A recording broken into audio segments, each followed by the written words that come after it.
Welcome to another episode on this fantastic program. I have to say it's fantastic because I genuinely enjoy the conversations that I have with these incredible guests that we have. And today's guest is no less. Today I'm joined by David Sobo. David has been running a CIC, it's called a community interest company, a social enterprise company, all geared around young people. Now I was really drawn to this because he's the CEO of Ultra Education, and it helps young people, particularly from disadvantaged backgrounds, to learn about entrepreneurship. And when I was reading about this, I just thought, I've seen a lot of companies that do something similar, but there was some depth to what David was doing. So I just reached out to David and said, let's have a conversation about what you're doing. I'd love to know more. So David, welcome to the show. Thank you so much, Kul. It's a pleasure to be here, and what an introduction. So I should say, first of all, I'm the COO, the Chief Operating Officer, not the CEO. He's far cleverer than me.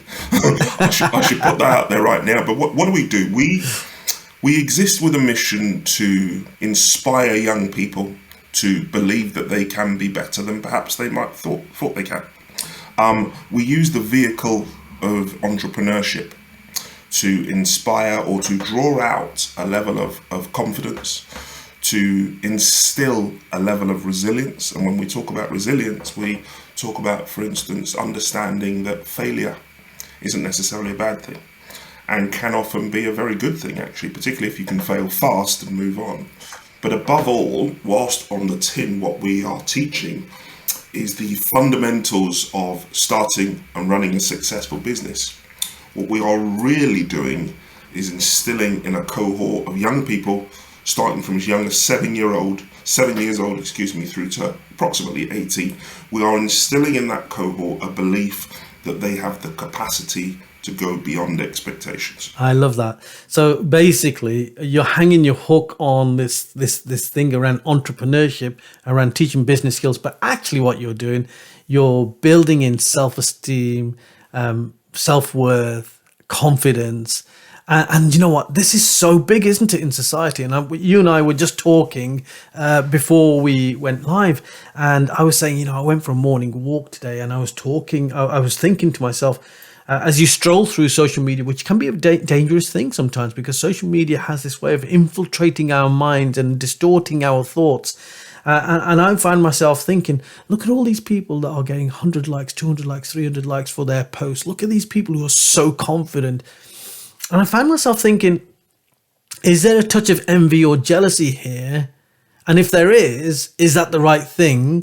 But is the real issue about me and my self-esteem? And I talk to you about a philosophy, an Asian philosophy, an Indian and Pakistani philosophy, something called nazar. It's something that's instilled in us as children. Never celebrate your successes too much, just in case somebody wishes you bad luck.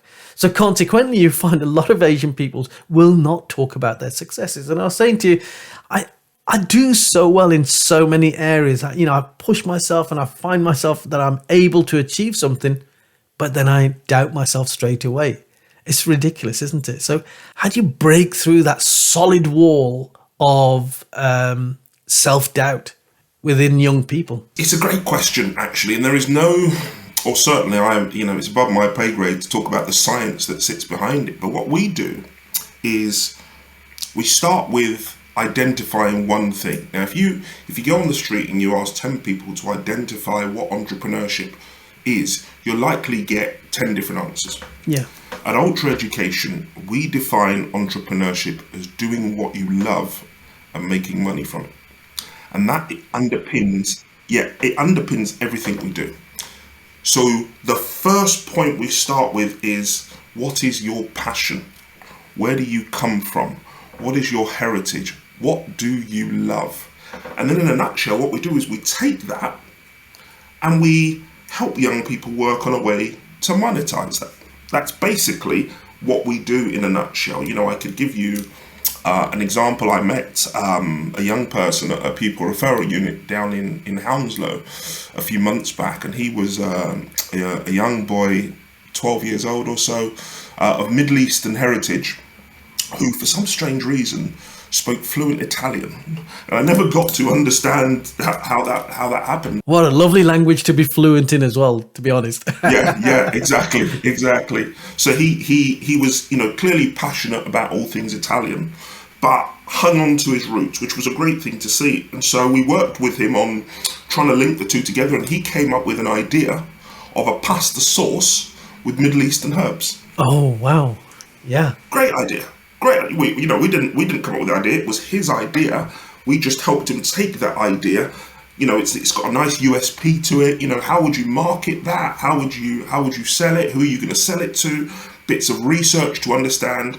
Has anybody else done that before? And if they have, are they successful? If they're successful, why are they successful? If they're not successful, understand what went wrong in order to give yourself the best opportunity to create a business doing what you love and making money from it. This is it. Sometimes the simple ideas are the best ideas, and I love the fact that you've reached into a young person who's probably come from a very challenging background. If he's in a pupil referral unit, I don't think I've ever told you, but my wife is actually a teacher in a pupil referral unit. Okay. She's a GCSE English teacher, and the passion that she has for these children with incredible backstories.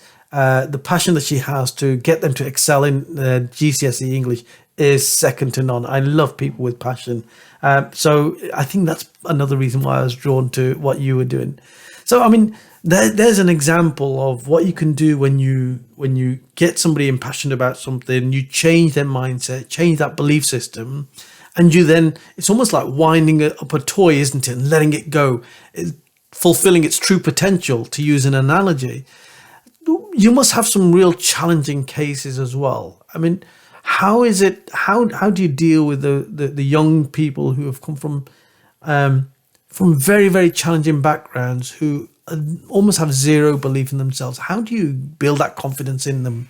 It's a number of things. I think one of the things that we have found, well, actually, there are two things that we found that work quite well for us. One is, due to the nature of our business, a lot of the team, we're a very small organization, but quite a few of the team have a similar background. They're from areas of, I guess, what we would call deprived parts of London. A number of them are looked after children as well. And so they can relate to a number of the challenges that some young people are going through. The other thing that we do, and we found that works really well, and it's kind of a bit of a cliche nowadays, but the concept of representation matters. And that is to provide opportunities for young people to see and to meet people who have walked in their shoes.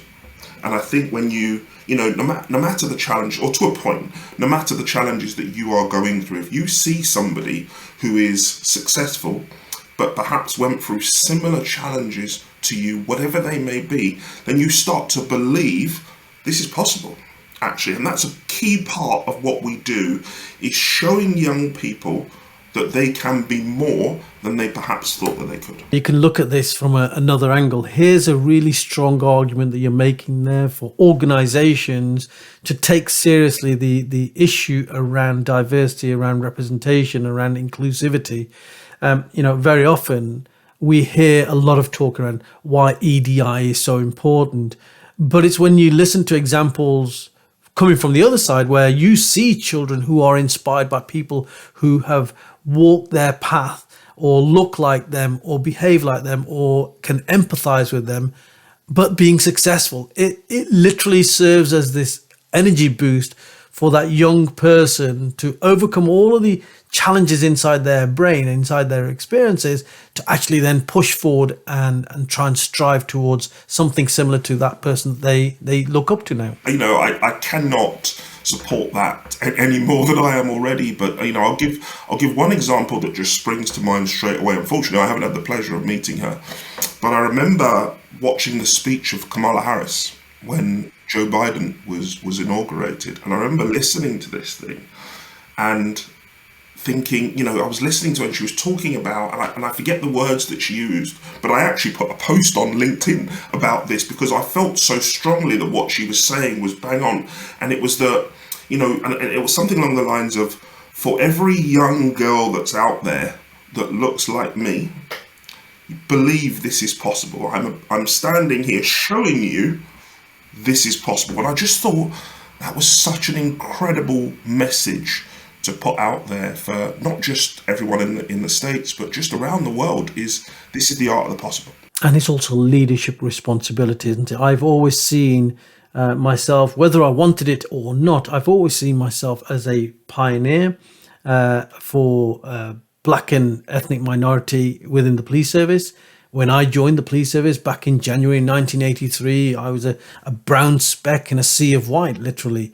So I was a pathfinder, and I knew that other younger people would be looking at me to see what my journey was like. And, the fact that I managed to get to these incredible levels within the organization, in the service, and be able to do all the amazing things that I managed to achieve, hopefully that inspired others to follow that path and bring more people of color into the police service. And similar to you, people will be looking at you and noticing how you're running a social enterprise or being a chief operating officer, a very senior level in an organization, and watching how you behave, and they'll be emulating your action. So we have, as leaders, we have this incredible responsibility far beyond our day-to-day responsibilities of doing whatever it is that we're doing. We have this incredible other responsibility. And some people call it the leadership shadow, don't they? Yeah, absolutely. You're not wrong.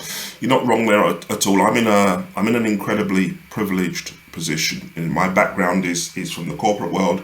I worked in the software space, and particularly in analytics, for quite a while. And I actually got quite fortunate in landing a role as a chief operating officer for a charity a number of years ago or so. We were running outdoor adventure learning for families, actually, at 4 centres across the southeast. But it was the first time throughout my, the ups and downs of my career, it was the first time that I felt I could truly make a difference. It wasn't just about ideas. Now I could actually have ideas and do something about it, but also encourage other people to bring ideas and be able to feed back to those people, great idea, we're going to do it, or actually we can't do it, and here's why we can't do it. So it's an incredibly privileged position to be in. I'm very fortunate, and I try to do the best I can every day to support the people that we work with, both externally and internally. And you've had a great journey, David, and it's wonderful to read all the things that you've done. But tell me, we talked about self-awareness, and it seems like self-awareness is evolving as a theme in this conversation. Have you ever doubted yourself? What has that been like? What's it like when you are in that space of incredible self-doubt and low self-esteem, and just judging yourself harshly in that way? Have I ever doubted myself? Almost every day. Almost every day. I thought I'd ask the question. I knew what the answer was going to be. Yeah, almost every day.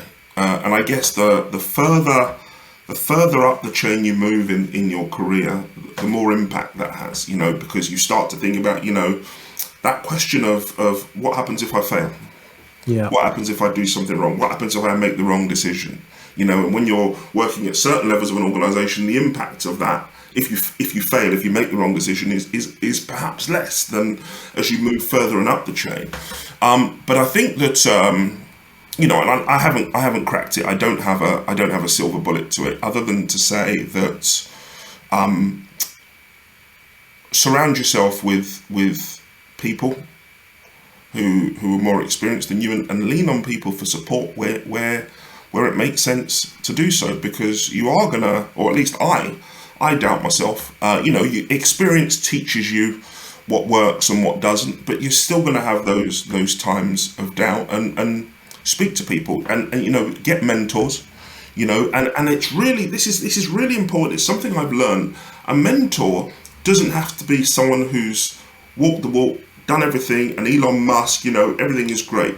They only have to be a few steps ahead of you, or even one step ahead of you. That's all you need. Just for somebody that understands what it is that you're trying to do, and it's just a step or so ahead of you, and they are incredibly invaluable to helping you walk that path. There's some beautiful nuggets of gold within there. And you're right, self-doubt is something that everybody struggles with. I struggle with self-doubt every single day, despite all the things that I do. And this week, 2 days ago, I had a check come through, and it was a royalties check, David.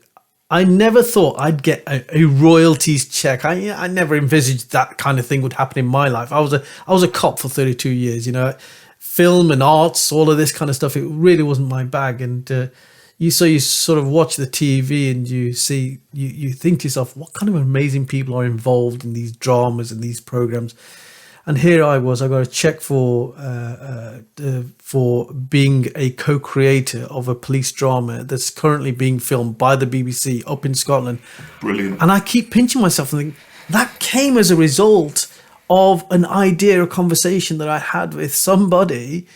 And here it is, it's being filmed by the BBC, no less. And they're paying me. Here is a check for me coming up with that idea. And even now I'm pinching myself thinking that didn't happen. That will never happen again type of thing, I remember a couple of years ago, I had a phone call out of the blue by the production company that films the Hunted program. And they said, we've been looking at your profile. We really like what you do. We want you to come in for a screen test, whatever that is. We want you to come down to London for a screen test for the position of the head hunter on this program. And I went down for this very bizarre, very surreal experience where I had a camera shoved into my face and I had to do all of this, pretend I was doing a briefing. It was an incredible experience. But I found myself wondering, why on earth did you reach out to me, of all people? Because I'm nobody. So it's this self-doubt, this constant self-doubt. And I think the nuggets of gold for me are exactly what you said. It is about who you are surrounding yourself with. And there's a really powerful quote that I once heard from Jim Rohn. And he said, you become the average of the 5 people whose company you keep most. So I started thinking, who do I speak to more than anybody else on a regular basis? And are they of a higher quality than me? Just as you say, because you become the average. So if they're lower quality, you're going to go down in your average. If you're higher quality, they're going to be higher in your average. And I think the other thing that you mentioned there, which I think is so important in leadership, is vulnerability. For goodness sakes, we're human beings. And you're, as a CEO, you suffer with self-doubt. Me, having been a senior police officer, running my own business, working with all sorts of incredible organizations, I have self-doubt. So it must be a human trait. So therefore, the more we are vulnerable with it, the more we show people that, hey, you know what? I'm just like you. I have spoken to CEOs of large organizations who are suffering with self-doubt. It is a human trait, and we shouldn't be ashamed of it. And I think we need to create a society where it's okay to say these kind of things. But I think with social media, the advent of social media, everything's about instant gratification and this false creation of these incredible lifestyles of people, what they call the Instagram lifestyle, So some of it's not real. So we have to bring some reality back. And I guess that's one of the things that you're doing with the young children that you're working with. Yeah, absolutely. And if I can come back to something you talked about on that leadership theme, and you talked about vulnerability, and I think that is so important that you recognize it and don't hide it as a leader as well. The best leaders are, just humans, people that you connect with. I was having a moment of self-doubt, or one of the many moments of self-doubt some time ago, and I was thinking, do you know what I go through every day? Because we're a much smaller organisation than your average, I end up, going into the weeds and getting involved in a bunch of stuff and basically winging it every day, answering challenges, trying to plan and so on and so forth. And I remember, and I forget, and it's frustrating because I forget the person that I watched a video of, but I remember this thing that he said stuck with me. He said, I have met a whole raft of leaders of organisations, big and small. I've had the privilege of interviewing them. And he said, and to a man and woman, there is one theme, and that is that they are all winging it. Yeah.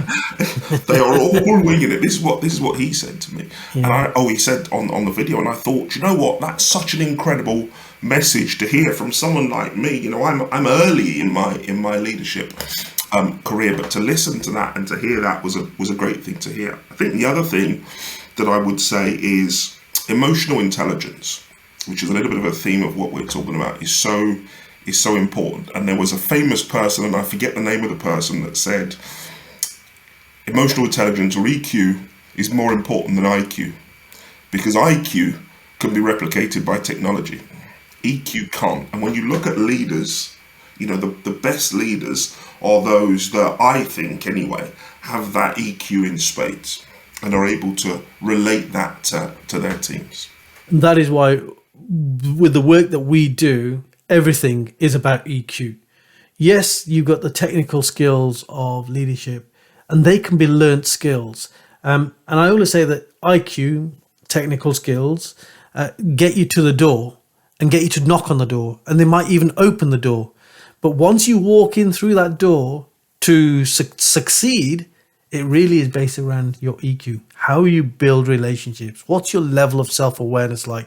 How well can you change some of the traits within you that aren't serving you very well to traits that will serve you well? How well do you understand the context, the environment in which you are operating?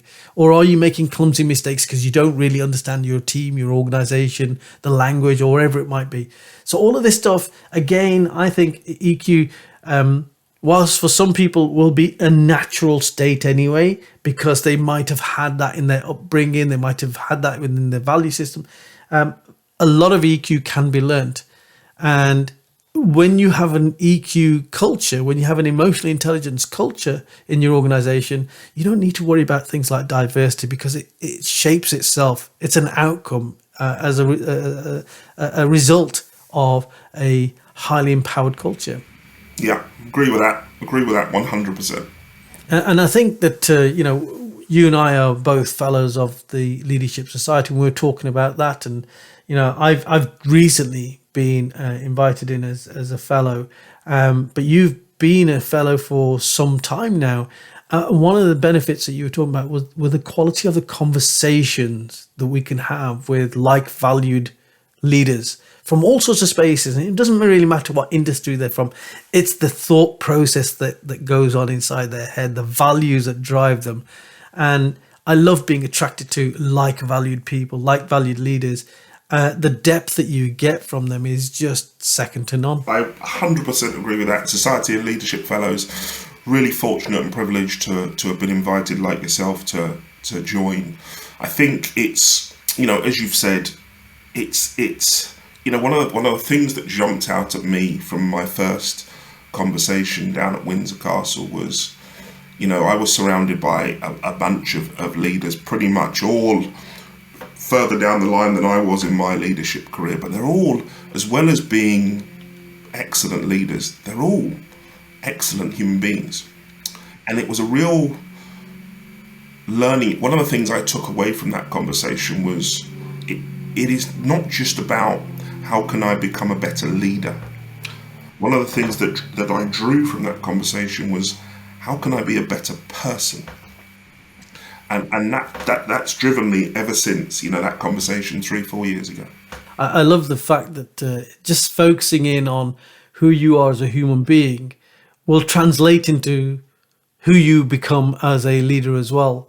So what do you think are like the key things that you have implemented in your life to become that better human being? I think that, sticking on the theme of EQ, having more empathy, or recognizing the need to have more empathy. And empathy is becoming a bit of a super strength in today's society. It is something that more and more organizations are crying out for. Certainly, more employees are crying out for more empathy from their leaders. That's one thing that we've learned in recent years. Definitely, because empathy makes you more relatable.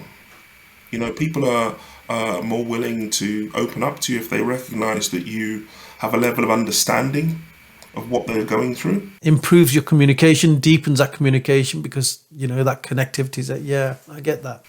And again, I would love to be able to claim this saying, but it wasn't me that came up with it, but I certainly live by it. And that is, surround yourself with smart people. Give them the tools that they need to succeed and get out of the way. Yeah. And I think that it is so powerful for me. I try to do it. I don't always succeed, particularly in a smaller organisation where we perhaps don't have the funding to give the tools that could really, really make a difference. But it is still that fundamental principle of empower people.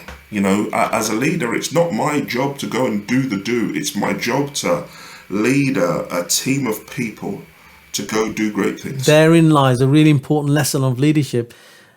To be a leader, it's not that you need to know how to do something better than anybody else. It's the fact that you need to have the ability to influence other people who can do it better than you. Another thing about leadership that I found is help to remove barriers to people's success, or to the team's success, is just as important. Again, I don't need to do the work, so to speak, anymore, but it's helping others. It's clear in the pathway, isn't it?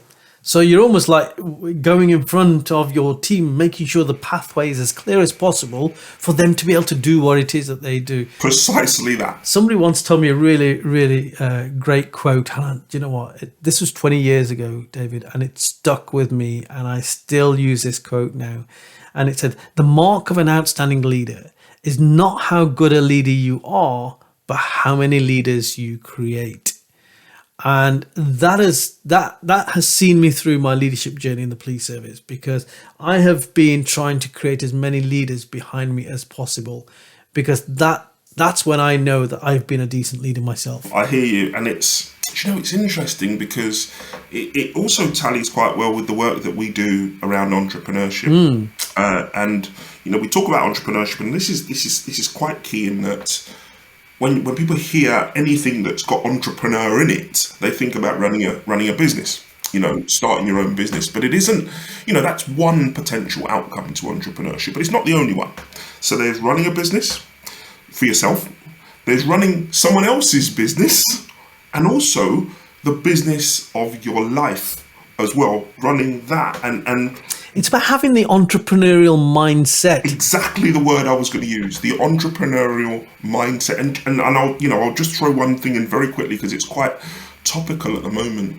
I'm not sure if you've heard about this stuff going on about this Live Golf tournament, which is a Saudi-backed tournament, which is Saudi-backed golf tournament, which is rivaling the PGA, which is the big golf thing in the States and beyond.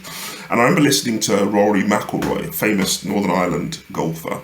And, there's a bit of an issue at the moment with some people moving across to this Saudi-backed tournament. I mean, there's obviously quite a bit of money involved in it. And Rory was saying in an interview that people are, he understands why people are moving across there. It's not necessarily something he would do, but people are running their life as a business.